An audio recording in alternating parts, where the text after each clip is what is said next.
Rest in peace, Jared Lorenzen.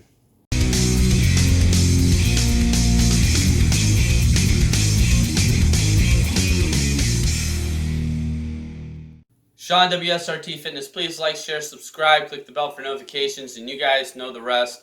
Today's video is going to be a little bit different. I want to talk about Jared Lorenzen. It was announced today that he passed away at the age of 38. He was a professional football player who was known for his girth and was a big guy. Even during his playing days, as a quarterback in college at the University of Kentucky and in the NFL and various semi-pro leagues as well. But that's not what I want to talk about. What I want to talk about is that this man who passed away had a lifelong battle with obesity and is very reminiscent of a lot of the issues that we see with the obesity acceptance movement and the healthy at every size movement on a regular basis, with the denial that they live in. And Jared lived that denial for a very long time, not realizing how big he was. And he used to remark about how much he hated stepping on scales, just like, so many healthy at every size people talk about. It was to the point where when he was with the Giants that they threatened to fine him every day if he wasn't below a certain weight because he wasn't staying healthy. And it ultimately, among other issues like a broken leg, cost him his career. And then once he stopped playing, he got bigger and bigger because he never learned to manage the problem. He never sought the help that he needed, and he never listened to anybody. He just kept on going with that denial of, oh, I'm fine, I'm fine, I'm fine. Now, ESPN at one point did a report, and they chronicled his struggle with obesity. And at one point, he topped the scales at over 560 pounds when, as ESPN had witnessed, the doctor told him that he was killing himself with food. He was killing himself with obesity, and he was not going to live a full life if he didn't get healthy in a hurry.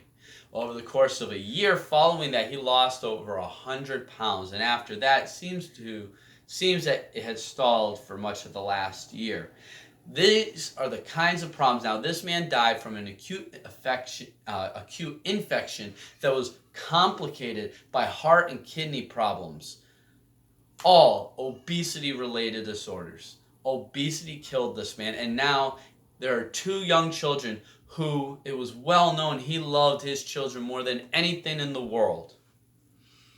Now they have to grow up without a father. Now they have to graduate from schools. They have to get married, have their own children, have careers, and they can't share it with their father.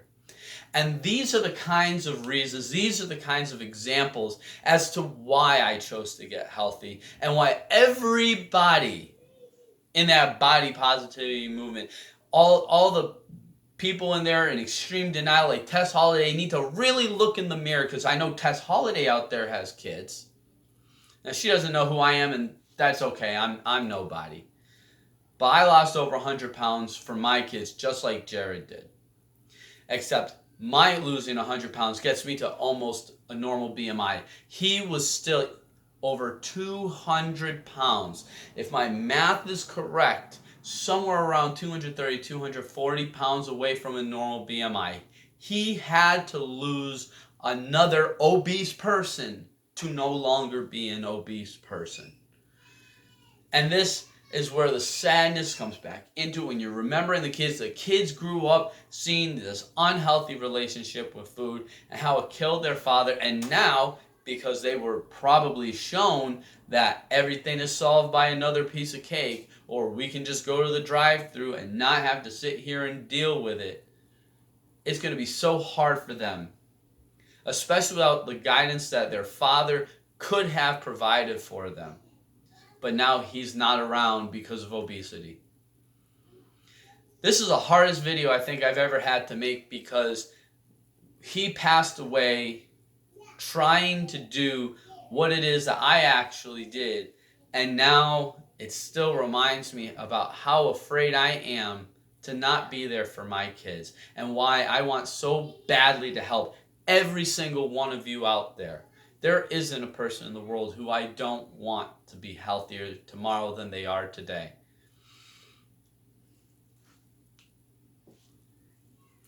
So for his children, his family, I know his mother had sent in messages to ESPN to help with the reporting.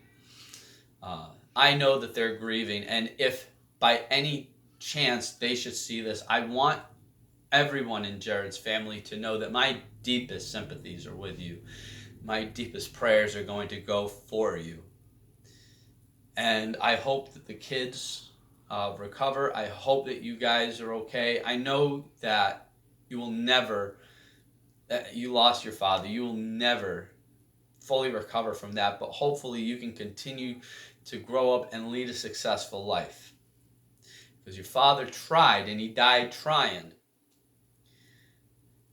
But with situations like that, and I know many others like him, I just wish he had started a little earlier. This is normally when I'll close a video and rattle off a whole bunch of whatever. If you want to subscribe, I would appreciate it. You can do that. You can follow me on all the other social media platforms I talk about in every video. But ultimately, for everybody watching this video, the one thing that I ask is that you say a prayer for Jared and for his children. Thank you guys so much for watching. I'll see you guys again soon. Bye.